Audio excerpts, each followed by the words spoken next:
আসসালামু আলাইকুম। সম্মানিত দর্শক শ্রোতা, কেমন আছেন? আশা করি ভালো আছেন। আমিও ভালো আছি।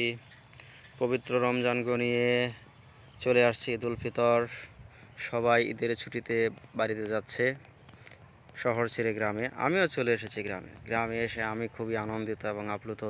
আপনারা হয়তো বা অনেকেই আনন্দ উপভোগ করছেন আত্মীয় স্বজন ও প্রিয়জনদের কাছে পেয়ে। আমি আজকে এসেছি এই সবুজ মাঠের সামনে আপনাদের একটি ভিডিও দেখাতে এবং সে সম্পর্কে কিছু কথা বলতে। আমার কথাগুলোতে যদি কোনো প্রকার ভুল ত্রুটি বা অশুদ্ধতা প্রকাশ পায় তাহলে আপনারা ক্ষমা সুন্দর দৃষ্টিতে দেখবেন। বাংলাদেশের ভিতরে ময়মনসিংহ জেলা ধান চাষের জন্য ১ নম্বরে রয়েছে।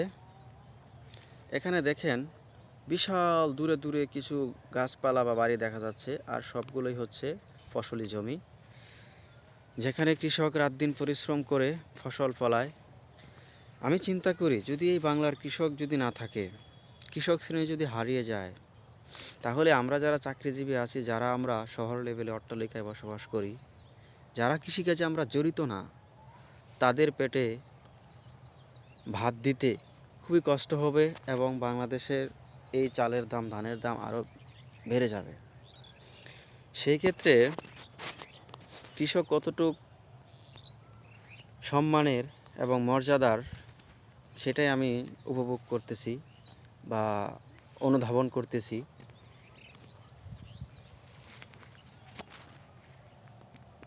গত বছর বা এই বছরই কিছুদিন আগে আমাদের হালুয়াঘাট ময়মনসিংহে ভারতীয় বন্যায় বা পানিতে সকল ফসলি জমি তলিয়ে যায়।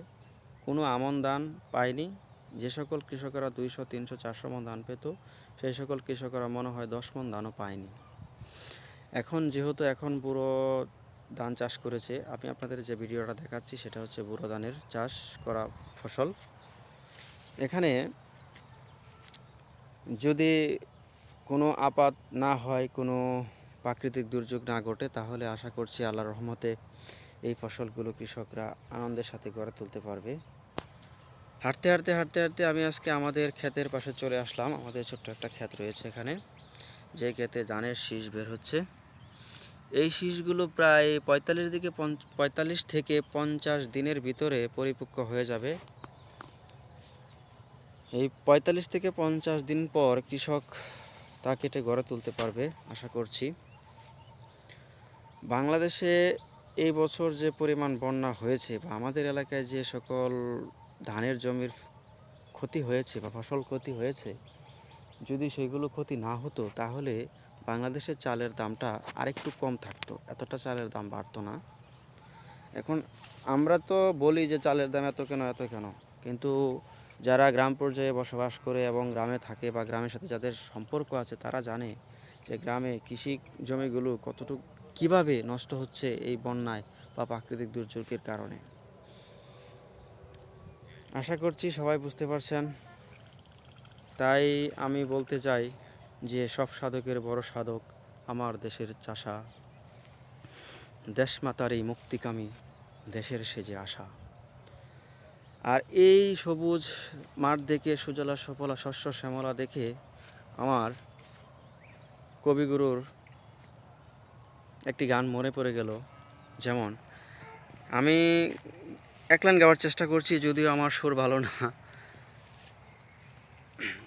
গ্রাম ছাড়া ওহি রাঙা মাটির পথ, আমার মন বোলাই রে। গ্রাম ছাড়া ওহি রাঙা মাটির পথ, আমার মন বোলাই রে। ধন্যবাদ সকলকে।